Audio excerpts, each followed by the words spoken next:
All right, welcome back to Mind and Magic.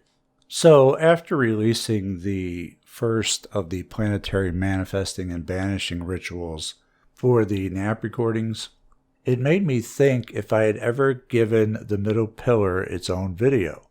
I mean, I know I've mentioned it in passing, but I don't know if I've ever covered it at length before.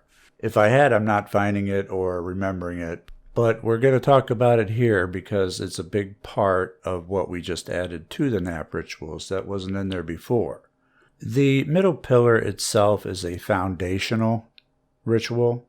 I don't want to use the word basic here because it makes it sound cheap or something and diminishes it when it's one of the most powerful of the foundational rituals. Those being the lesser banishing ritual of the pentagram, banishing ritual of the hexagram, the 4 adorations, and the middle pillar are some of the first rituals you're going to have thrown at you in the neophyte grade, the preliminary grade, and first step towards initiation. Now, later on down the road in other grades, they will add more to that. The middle pillar, fresh out of the box as a neophyte, that's a very powerful ritual.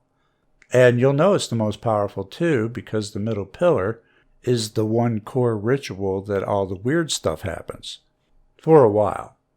As you get further along in the process, when you become more balanced and grounded, that kind of thing will stop happening. So it typically happens at the beginning of using the middle pillar ritual or soon after. But I've never had strange knocks on the walls during the lesser banishing ritual of the pentagram. I've never had bright lights flash in my eyes during the banishing ritual of the hexagram or the 4 adorations. No, it was always during the middle pillar.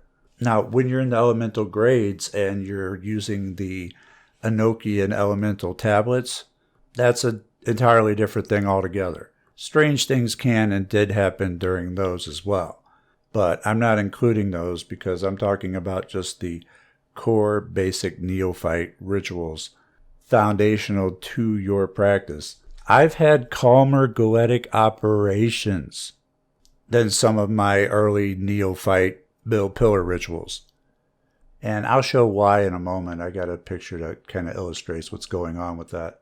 But when you do the middle pillar ritual, which I assume you are, but if you aren't, it's a ritual where you visualize spheres of light appearing in descending order from the top of your head down to various points through your body, and then one at your feet. There would be one just above your head that forbs, then a God name is recited 3 times, hey, yay, and then you visualize a beam of light coming from that sphere down to another sphere of light that forms at your throat. Then you recite another God name 3 times, and it just repeats. Another beam of light goes from the sphere at your throat down to one at your heart. Visualize a brilliant white light, recite the next God name 3 times. Then a beam of light comes from that sphere down to a sphere of light forming at your groin. Recite the next God name 3 times, Shaddai El Kai. And then a beam of light connects that sphere to one at your feet.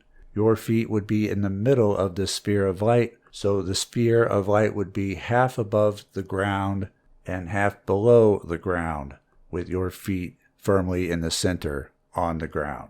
And then the last God name 3 times, Adonai Haaretz. And that's about it. It's very, very simple, but also one of the most powerful rituals that one would do in an initiation curriculum. Now, normally one would take their time with it, a lot more time for breathing and connecting with the energies that you are calling up, getting in touch with, and much more evenly paced than my just having rushed through it right now, trying to get as much as I can in this recording for the day. It's actually quite more relaxing than I'm being able to portray it here. Now, I do recall saying that this ritual is meant to balance you out and help ground you. It is the middle pillar ritual after all. It's not the left pillar, it's not the right pillar, it's the middle, it's balanced, bringing the light of Kether straight down to Malkuth, down the middle pillar in the Kabbalistic Tree of Life. The Kabbalistic Tree of Life is superimposed over your body when you're doing this. And you were to visualize the tree of life as you were standing in front of it. And those sephirots on the tree of life would line up with the points in the middle pillar that you are visualizing these spheres of light and resonating the God names. Well, it should be of no surprise that these spheres of light that you've been imagining corresponding to these sephirots on the tree of life are at 5 of your chakra points, which are kind of like energy centers. But just saying that is kind of misleading because it makes them sound like they're a source of energy, like a battery. They can and will seem like that when you first, quote unquote, open your chakras. It's more like unclogging your chakras because these energy centers are where energy flows. It flows through them. And the chakra points are like filters that get clogged every now and then. And when they get clogged, the energy cannot flow through them as well. You may remember a long, long time ago when we discussed removing emotional blockages. The middle pillar is an excellent ritual for that, for helping with that. Your sacral or even your heart chakra could have a blockage. And the middle pillar helps open those blockages. And just like any other blockage under pressure, when it does go, there's a sudden flood or rush of force behind it. But this isn't water, although we will be visualizing it as such in a bit. But this is living force. And what happens is when there's a sudden breakthrough in chakras and the energy is able to start flowing again, and the energy, for a lack of a better word, arcs. When I was making the thumbnail for this video, which I still didn't get exactly what I want, but that's AI. It doesn't do everything perfect. Don't worry about it taking over the world yet, folks. It made this photo, which kind of illustrates what I'm talking about when the middle pillar opens your chakras in a blast of energy, and that's when you get the weird shit. Most people just starting out don't have free flowing chakras. They have the middle pillar blast them open, and then they have weird things happen, and then they ask me, Frater, what's happening to me? Well, this is what's happening. The energy that you're putting off is making weird things happen. Hearing knocks on the walls, seeing lights, candles going out suddenly. But it's not an evil ghost. It's not a demon coming to get you. It's just you developing your power. And in order to develop power, you have to open up the channels for that power to flow through. And once your chakras are flowing freely and open, it's like going from somebody who almost had their arteries completely clogged to getting a stent put in and opening that blood flow again. People report having so much more energy and being vibrant and feeling healthy again just immediately after doing that, feeling better than they have in years while they're still recovering from the surgery. It's like that, but on an energetic level. But it has a physical effect. Blocked off energy can cause a whole host of problems and diseases. You want to keep the energy flowing, and that's why you continue to do the middle pillar. And in doing so, it helps balance you out. When your energy is available to flow freely and certain chakras aren't blocked anymore, those energies are able to flow and balance themselves out. This is why this is a foundational ritual. It should be done daily, especially when you're a student who really needs to get their energy moving and flowing and open up their chakra points. Now, after a while, once your energy is flowing fine, the weird stuff will stop. They're already open and the energy's flowing freely. There's no force to come arcing out like bursting through a dam or something anymore. Things get pretty tamed down after a while. Unless I'm doing a recording session with all the God names, doing them all on the same day right next to my computer, that's probably not a good idea. Because that's another thing, that's life force energy. When you open it up, you have to watch your electronics. I would not take anything in the circle with you that is electronic if you can help it. All right, it's not a steadfast rule. It's your equipment. It's your device on the line. It's just a recommendation. Because I know some people are going to say, well, what about ebook readers? What about my tablet? I think things are typically pretty fine once you get past the opening of your chakra points there. That's the thing about the energy arcing. You never know what it's going to do.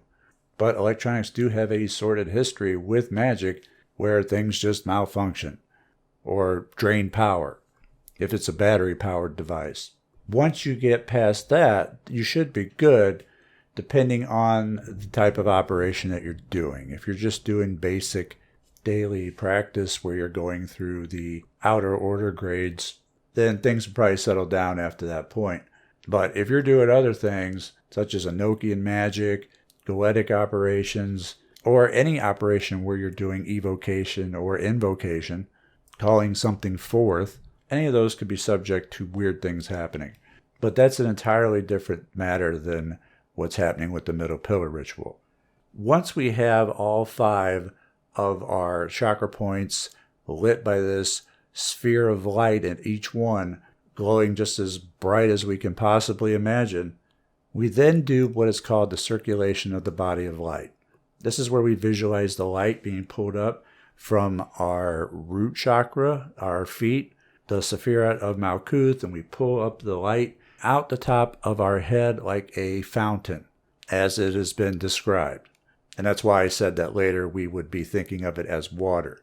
And then this visualized fountain water rains down upon our body, all around us, where it lands at our feet and is reabsorbed back into the Sephirat of Malkuth, our root chakra, and we keep circulating it up and out the top of our head, rains down to our feet, it is reabsorbed, and it kind of looks like a depiction of this. It's a torsion field almost. You know what else has a torsion field? The Earth's magnetic field. So we're being attuned to the energies of the planet as well. And in doing so helps ground us. And this is how we get the energy flowing through the chakra points once it has been opened, to start circulating it in the direction we want it to go. And then once you're able to get the circulation going and continue that for a while to keep it going, when you do the middle pillar every day, that's going to be the beginning of things starting to change in your life. That's when you're starting to develop your magical power, your personal power. You know, it's said that mages are like conductors at an orchestra, that kind of a conductor, a redirector, and even a conductor for magical currents and energy. Well, how are you as a magician going to direct magical energy when it can't even flow through you? So the first step is to get the chakra points open with the middle pillar, and then we do the circulation of the body of light to get that energy flowing from a stagnated state from some, if not all, of your chakra points. And everybody's chakra points are going to be different. Some are going to be more closed off than others. Some are going to be completely blocked. They're not usually completely blocked. Most are partially. But when you open them up, weird things can happen because of arcing and the force at which it opens, and feeling noticeable differences and even strange sensations. And I hope this has been a better and more thorough explanation of the middle pillar ritual and its counterpart, the circulation of the body of light. And I will see you soon. Take care.